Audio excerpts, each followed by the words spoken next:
Today, I wanted to run an experiment. I wondered if acrylic paint pens would work on book sides. So far, so good. This is just a junk book that I read as a kid. I won't be heartbroken if it gets destroyed in this process. It does seem to work a little better than my brushes, but I can't get as many details as I would like. Shoot, I almost forgot to add something. I need to add a shadow hand. There we go, now, moment of truth.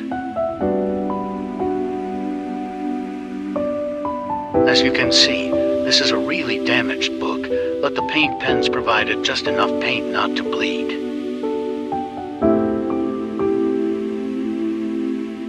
Well, this was unexpected. It was extremely easy to work with. The pages didn't stick. It's not too clumpy. I would recommend this method, definitely a 10 out of 10.